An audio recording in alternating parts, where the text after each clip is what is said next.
Hello everyone, আসসালামু আলাইকুম। Welcome back to my another video. কেমন আছেন সবাই? আমরা আলহামদুলিল্লাহ খুব ভালো আছি।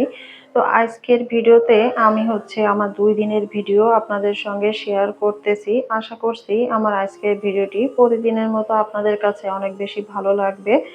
তো প্রথমে আমি বেডটা ক্লিন করে নিয়েছি, আর এখন এই যে বেলকনিতে অনেকগুলো জামা কাপড় পরিষ্কার করে আমি মেলে রেখেছিলাম, তো সেগুলো শুকিয়ে গেছে। তাই আমি একটা বালতি নিয়ে চলে আসছি যাতে একবারে আমি নিয়ে যেতে পারি। আর যেহেতু ক্লিপ থাকে যার জন্য আমার জন্য সুবিধা হবে। তো আমি এই যে বালতির মধ্যে সব শুকনো কাপড়গুলো ভরে নিচ্ছি।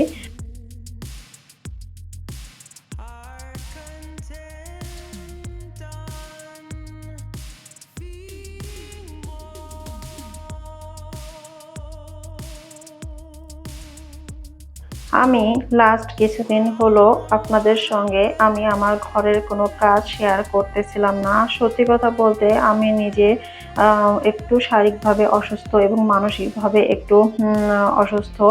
যাই হোক, যার কারণে আসলে আপনাদের সঙ্গে শুধুমাত্র একটা রান্নার রেসিপি শেয়ার করতেছিলাম। তো আমার চ্যানেলটা যেহেতু লাইফস্টাইল ভিডিও, তো আমার কাছে কিন্তু এটাই ভালো লাগে। আমি লাইফস্টাইল ভিডিও শেয়ার করতেই বেশি পছন্দ করি, স্বাচ্ছন্দ্য বোধ করি। তো আপনাদের কাছে যদি আমার এরকম সিম্পল লাইফস্টাইল ভিডিও ভালো লাগে, প্লিজ একটা লাইক দিয়ে আমার ভিডিওটি শুরু থেকে শেষ পর্যন্ত দেখবেন, আর ফ্রেন্ডস অ্যান্ড ফ্যামিলির সঙ্গে আমার ভিডিওটি শেয়ার করে দেবেন। আর যদি আমার বন্ধু না হয়ে থাকেন, আমার চ্যানেলটি সাবস্ক্রাইব করে আমার চ্যানেলের সঙ্গে থেকে যেতে পারেন। তো যাই হোক, আর এই যে এখানে আমি ওই গাছের পাতাগুলো পানি স্প্রে করে দিয়ে একটু মুছে দিচ্ছিলাম। পানি স্প্রে করে মুছে দিলে পাতাগুলো অনেক বেশি সতেজ দেখায় আর সবুজ দেখায়। আমি মাঝে মাঝে এটা করে থাকি। তো এখন চলে আসছি আমি এই যে বেলকনিতে, এসে দেখতেছি যে গাছে পানি দিতে হবে কিনা, বা কোনো গাছের পাতা মারা গেছে কিনা, হলুদ হয়ে গেছে কিনা, এগুলো দেখতেছি। আমি মূলত প্রতিদিনই এরকম করে চেক করে থাকি। তো এই যে এখানে দেখতে পেলেন আমার কিন্তু প্রতিটা গাছে মোটামুটি ফুল আসছে। জবা গাছে মাশাআল্লাহ ফুল চলে আসছে।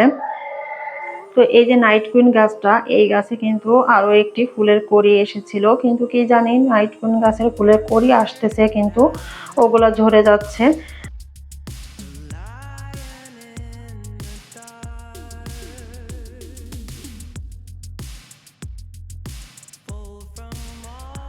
তো এই যে এখন ফিল্টারে পানি দিয়ে দিচ্ছি। ফিল্টারের পানি শেষ হয়ে গিয়েছিল।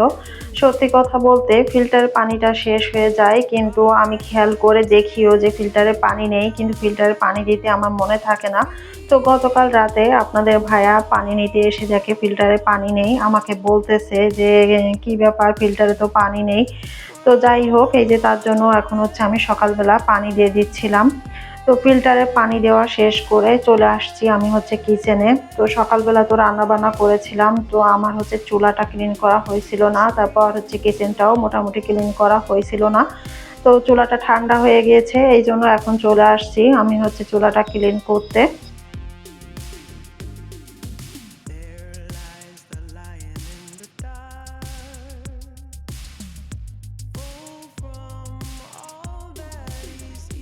আমার অনেক প্রিয় আপুরা আছেন যারা আমাকে অনেক বেশি ভালোবাসেন, এবং আমি ভিডিও দেওয়ার মাত্রই সাথে সাথে আমার ভিডিওগুলা দেখে নেন।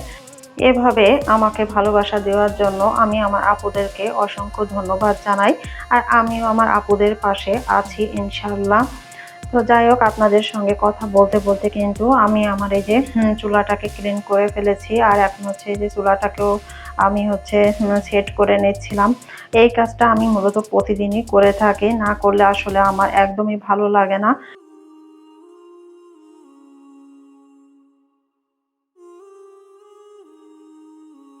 প্রতিদিন রান্নাবান্না শেষ করে যদি প্রতিদিন কিচেনের কাজটা টুকিটাকি সেরে রাখা যায়, তাহলে কিন্তু ডিপ ক্লিনের বিষয়টা থাকে না। তো আমি প্রতিদিন এটাই করে থাকি। আর এই যে এখানে বেসিনে অনেকগুলো থালা বাসন জমা হয়ে গিয়েছে, সেগুলো আমি অফ ক্যামেরাতেই পরিষ্কার করে নিয়েছি। আর এখানে রুমে এসে দেখি আয়ন বাবা সবকিছু এলোমেলো করে রেখেছে। তারপর এই যে অফ ক্যামেরাতেই আমি টেবিলটাকে মুছে নিয়েছি আর গুছিয়ে নিয়েছি। আর আজকে আপনাদের সঙ্গে আমি একটা আমড়ার রেসিপি শেয়ার করব। তো তো এখানে হচ্ছে আমি আমড়াটা কেটে ধুয়ে একটা বোলে নিয়ে নিয়েছি, এখানে পেঁয়াজ কুচি করে নিয়েছি। আর আমড়ার কোরমার জন্য আমার অবশ্যই হচ্ছে নারকেলের দুধ লাগবে, সেজন্য আমি নারকেলটাকে বের করে রেখেছি। আর এই বাটিতে সব ধরনের মশলা একসঙ্গে করে নিয়েছি। তো এখন আমাকে যেটা করতে হবে, আমি আমড়াগুলাকে প্রেসার কুকারে সিটি বাজিয়ে নেব, তাহলে আমার রান্নাবান্না করতে কিন্তু অনেকটাই ইজি হবে এবং দ্রুত হয়ে যাবে। তো চলুন রান্নায় চলে যাই। তো এখানে যে দেখতে পাচ্ছেন আমি কিন্তু প্রেসার কুকারে আমড়াগুলা নিয়ে নিয়েছি, আর সামান্য পরিমাণে পানি দিয়ে আমি হচ্ছে সিটি বাজিয়ে নেব। 4 থেকে 5টা সিটি বাজিয়ে নিলেই হয়ে যাবে আর কি।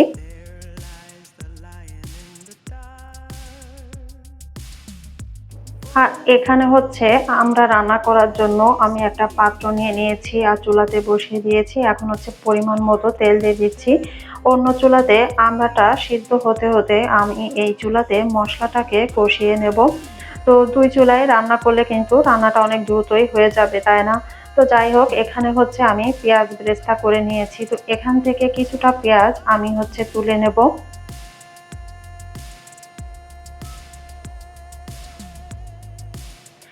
আর এখানে হচ্ছে আমি হচ্ছে সেই মশলাগুলো দিয়ে দিয়েছি। এখানে আমি কিছুটা পেঁয়াজ, রসুন, জিরা, ধনিয়া, হলুদ, লবণ, একটু মরিচের গুঁড়া, তারপর সবকিছু একসঙ্গে করে পানি দিয়ে মিক্সড করে এই যে দিয়ে দিয়েছি। আর বাটিটাও ধুয়ে দিয়ে দিয়েছি, তাহলে আমার মশলাটা ওয়েস্ট হলো না। আর এখানে ছোট ছোট 2 থেকে 3 টুকরা এলাচ দিয়ে দিলাম আর তেজপাতা দিয়ে দিলাম। ব্যাস, আমার সব মশলা কিন্তু দেওয়া হয়ে গিয়েছে। আর এখন এই যে দেখতে পাচ্ছেন আমি কিন্তু মশলাটাকে সুন্দর করে কষিয়ে নিয়েছি। আর ওদিকে আমার আমড়াটাও সিদ্ধ হয়ে গেছে। তো আমড়ার সঙ্গে যে পানিটা ছিল সেটা আমি ফেলে দেইনি, সেটা সহই আমি হচ্ছে মশলার মধ্যে দিয়ে দিলাম।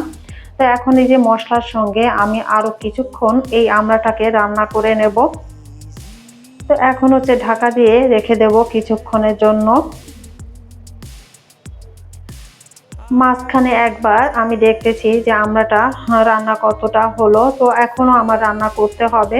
তো তার আগে আমি হচ্ছে এখানে কিছুটা চিনি দিয়ে দিচ্ছি। আমার আমড়াগুলা কিন্তু জালি ছিল, মানে বিচিগুলা শক্ত হয় নাই, যার কারণে এটা বুঝে দিতে হবে যে আপনার আমড়াগুলা টক কেমন। তো আমার আমড়া কিন্তু খুব একটা টক ছিল না, যেহেতু জালি আমড়া, তার জন্য আমি আমার পরিমাণ মতো করে আমি হচ্ছে চিনিটা দিয়ে দিলাম। এখানে আপনি চাইলে গুঁড়ো ব্যবহার করতে পারেন, তো আমি চিনিটা দিয়ে দিয়েছি আর কি। তো এখন এই যে ঢাকা দিয়ে রেখে দিয়েছি। আর এখন এই যে দেখতে পাচ্ছেন আমার কিন্তু আমড়া থেকে পানিটা অনেকটাই শুকিয়ে গিয়েছে। আর এই পর্যায়ে আমি হচ্ছে ওই যে নারকেলের দুধটা করে রেখেছি, এখন আমি অন্য কোনো পানি ব্যবহার করব না, আমি এখানে যে নারকেলের দুধটা দিয়ে দিচ্ছি। আর এখানে কিন্তু আপনাকে অবশ্যই নারকেলের দুধটা ব্যবহার করতে হবে, তা না হলে কিন্তু আমড়ার কোরমাটা একদমই খেতে ভালো হবে না। তো আমার এই যে দুধটা দেওয়া হয়ে গেছে, আমি একটু মিক্সড করে নিয়েছি। এখন আবার কিছুক্ষণের জন্য ঢাকা দিয়ে ঢেকে রেখে দেব। এখন দেখতে পাচ্ছেন আমার আমড়ার কোরমাটা কিন্তু রান্নাটা অলমোস্ট ডান। এখন আমি হচ্ছে নামিয়ে নেব। তো এখানে আমি হচ্ছে একটা সার্ভিং বোল নিয়ে নিয়েছি, আর এই সার্ভিং বোলেই হচ্ছে আমড়াগুলা আমি ডেকোরেশন করে নেব।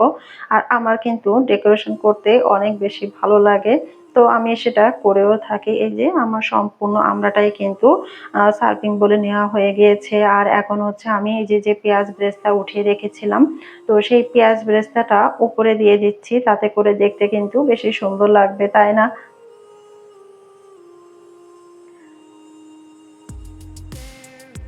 তো আমার আজকের ভিডিওটি এই পর্যন্তই। পরবর্তী ভিডিও দেখার আমন্ত্রণ জানিয়ে আপনাদের কাছ থেকে এখান থেকে আমি বিদায় নিয়ে নিচ্ছি। যদি আমার ভিডিওটি ভালো লাগে প্লিজ একটা লাইক দিয়ে দেবেন। সবাই ভালো থাকবেন, সুস্থ থাকবেন, আমাদের জন্য অনেক বেশি দোয়া করবেন। আল্লাহ হাফেজ।